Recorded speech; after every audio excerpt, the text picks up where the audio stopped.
Welcome viewers. இந்த வீடியோவில் இந்த பீட்ஸ் ஹேண்ட்பேக்கு பார்ட் 2 பார்க்கலாம். இது நான் பேஸ் போட்டு முடிச்சிட்டேன். 1 2 3 4 5 லைன் போட்டிருக்கேன். பேஸு போட்டு முடிச்சிட்டேன். இப்போ மேலே பேகை எப்படி வளர்த்ததுன்னு பார்க்கலாம். இப்போ இது பேஸ் போட்டாச்சு. பேஸ் போட்டதுலேருந்து மேலே ஃபஸ்ட்டு பீடு சைடில் வர்றது கிடையாது. மேலே ஃபஸ்ட்டு வர பீடில் இந்த நரம்பை உள்ளுக்குள்ளே கொடுத்து வெளியே எடுத்துக்கலாம். எடுத்து நம்ம சென்டர் பண்ணிக்கலாம். சென்டர் பண்ணிவிட்டு லெஃப்ட் சைட் போகிற நரம்பை விட்டுடுங்க. ரைட் ஹேண்டில் இருக்கிற நரம்பில் 3 பீட்ஸ் ஃபஸ்ட்டு ஸ்டார்டிங் மட்டும் ஒவ்வொரு ரோக்கும் 3 பீடு கோக்கணும். 1 2 3 ரைட் சைடில் இருக்கிற நரம்பில் கோக்குறோம். லெஃப்ட் சைடில் இருக்கிற நரம்பை நார்மலாக பீடு எதுவும் கோக்காமல் எடுத்து இந்த கோத்த பீடில் பாட்டமில் இருக்கிற இந்த 2 பீடை விட்டுட்டு மேல்காக இருக்கிற பீடுக்குள்ளே இந்த லெஃப்ட் ஹேண்டில் இருக்கிற நரம்பை எடுத்து உள்ளுக்குள்ளே நுழைச்சி டைட் பண்ணிக்கலாம். இப்போ நான் இது டைட் பண்ணிட்டேன். நம்ம அடுத்து போட போட டைட் ஆகிடும். இப்போ நமக்கு இந்த மாதிரி 4 டைமண்ட் கிடச்சிது. 3 பீடு தான் கோத்தோம். ஏற்கனவே கீழே ஒரு பீடு இருந்தது. அதனால் 4 பீடாக ஒரு டைமண்ட் ஷேப் கிடச்சிருக்கு.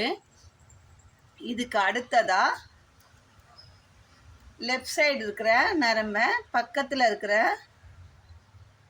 பீடுக்குள்ளே உள்ளுக்குள்ளே கொடுத்து எடுக்க போகிறோம்.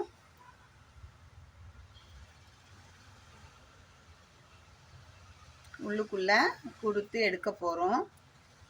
எடுத்த பிறகு வச்சுக்கலாம்.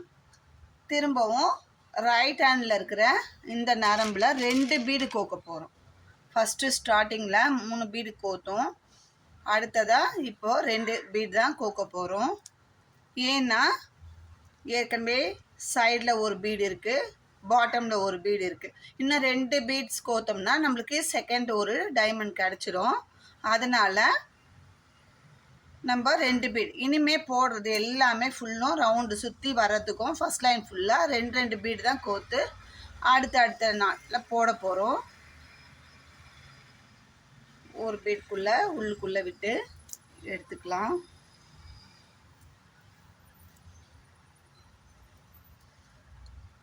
இந்த மாதிரி எடுத்தாச்சு. அடுத்ததாக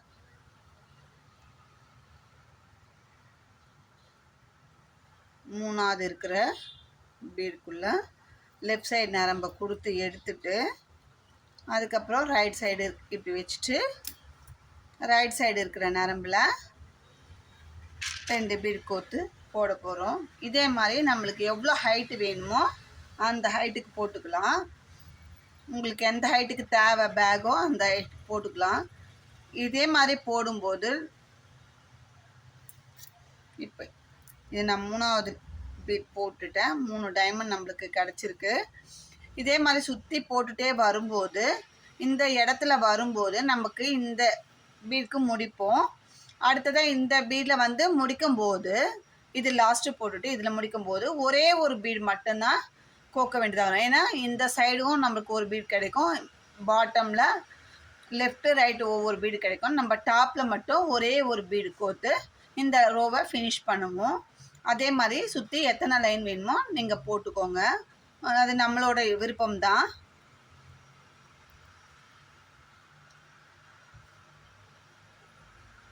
போட்டுட்டு பார்க்கலாம்.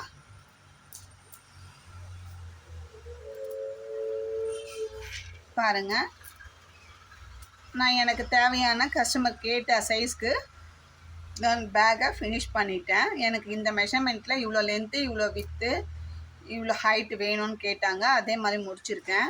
அதுக்கு நான் இதுதான் பாட்டம் ஃபினிஷ் பண்ணது. இதுலேருந்து எத்தனை ரோ போட்டிருக்கேன்? 1 2 3 4 5 6 7 8 9 10 11 12 ரோ போட்டிருக்கேன். இதுக்கு மேலே லிட்டு போட போகிறேன். இப்போ நம்ம எங்கேருந்து ஆரம்பிக்கிறோன்னா நம்ம பாட்டம் எங்கே ஆரம்பித்தோமோ அந்த ரோலேருந்து நம்ம போட ஸ்டார்ட் பண்ணிக்கலாம். இப்போது நம்ம இது பேஸ் எப்படி சுற்றி போட்டோம் பேஸ் போட்டோமோ எல்லாமே ஒரே மெத்தட் தான்.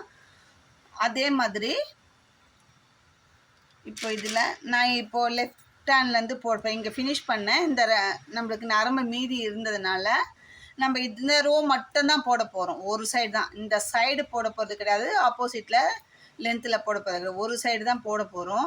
இது நரம்பு இங்கே ஃபினிஷ் பண்ணி மீந்ததாக தான் நான் கட் பண்ணல. நான் இப்போ இது லெஃப்ட் ஹேண்டில் 3 பீடு கோக்க போகிறேன்.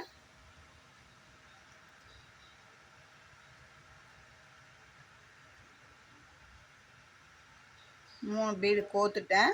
அது 2 பீடை உள்ளுக்குள்ளே நகர்த்திட்டு ரைட் சைடு இருக்கிற நரம்பை ஒரு பீடுக்குள்ளே நுழைச்சி லாக் பண்ணி எடுத்துடலாம். இப்போ இந்த 3 பீடும் லாக் ஆகிடுது இல்லைங்களா, போட்டாச்சு. ஒரு டைமண்ட் நம்மளுக்கு கிடச்சிருக்கு. இதே மாதிரி இந்த மூளை திருப்பணும் இல்லைங்களா, கார்னர், அதுலேருந்து இந்த கார்னர் திருப்புற வரைக்கும் நம்மளுக்கு 20 பீடு இருக்கும். அந்த 20 பீடுக்கும் போட்டு ஃபினிஷ் பண்ணிவிட்டு இதே மாதிரி நம்மளுக்கு பேஸ் வந்து 5 லைன் போட்டிருக்கோம். 5 லைன் போட்டுட்டு அதுக்கப்புறம் நம்மளுக்கு மூடி எந்த அளவுக்கு வேணுமோ அகலம், உங்களுக்கு ஷார்ட்டாக வேணும்னா இல்லை பாதி வரைக்கும் வேணும் அப்படின்னா நம்ம விருப்பம் போல் போட்டுக்கலாம். அதே மெத்தட் தான். இல்லை எனக்கு பாதி வரைக்கும் போட்டுட்டு இந்த மூடி கவர் ஆகிற வரைக்கும் போட்டுட்டு அதுக்கப்புறம் வி ஷேப்பில் கொண்டு வரேன் அப்படின்னு சொன்னாலும் கொண்டு வந்துக்கலாம். அது நம்மளோட விருப்பம் தான். நான் இதை ஃபினிஷ் பண்ணிவிட்டு உங்களுக்கு காட்டுறேன்.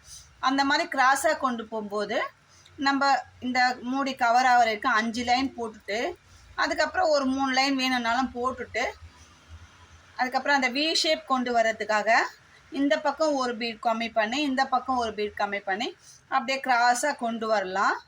அப்போ நமக்கு வி ஷேப் கிடைக்கும். எவ்வளோ தூரம் வேணுமோ அந்த அளவுக்கு உங்களுக்கு அந்த ஃப்ளிப் ரெடி பண்ணிக்கலாம். நான் உங்களுக்கு போட்டுட்டு காட்டுறேன். நம்ம இப்போ இதுக்கு மேலே ஃப்ளிப்பு, அதாவது மேலே மூடி போட்டுட்டோம். இதுக்கு வந்து நான் ஃபினிஷ் பண்ணதுலேருந்து 1 2 3 4 5 6 7 8 லைன் போட்டிருக்கேன். இது நல்லா கவர் ஆகுது. இதுக்கு நம்ம உள்ள லெதர் பவுச் வரும். தச்சுட்டு மேலே வந்து இந்த 4 அடி செயின் கேட்டிருக்காங்க, சில்வர் கலரில் செயின் கேட்டிருக்காங்க, அது போட போகிறோம். இதுக்கு ஹேண்டில் பீட்ஸ் கூடைக்கு ஹேண்டில் நிறைய டிசைன்ஸ் இருக்குது. நான் இனி ஃபியூச்சரில் வீடியோவில் உங்களுக்கு ஹேண்டில் போட்டு காமிக்கிறேன். இது நம்ம எடுத்த பீட்ஸ் 1/2 கிலோ எடுத்தேன். அதில் எனக்கு இவ்வளோ தான், ஒரு 20 கிராம் தான் மீதி இருக்குது. 1/2 கிலோ பீட்ஸ் வாங்க இந்த சைஸ்க்கு பேக் போட சரியாக இருக்கும். அழகாகவே வந்துருக்கு. பேஸும் இருக்குது. இந்த பேஸ் இந்த அளவுக்கு இருக்குது. நான் உங்களுக்கு லெதர் பவுச் போட்டு இந்த பேக்கோட ஃபுல் மெஷர்மெண்ட் எவ்வளோ மெஷர்மெண்ட்டுன்னு சொல்கிறேன். ரொம்ப அழகாக வந்துருக்கு. நீங்களும் ட்ரை பண்ணி பாருங்கள். இந்த வீடியோவில் ஏதாவது டவுட் இருந்தாலும் கமெண்ட்டில் கேளுங்க, நான் கிளியர் பண்ணுறேன். இந்த வீடியோ உங்களுக்கு பிடிச்சிருந்தால் லைக் பண்ணுங்கள், ஷேர் பண்ணுங்கள், மறக்காமல் சப்ஸ்கிரைப் பண்ணுங்கள். தேங்க்யூ.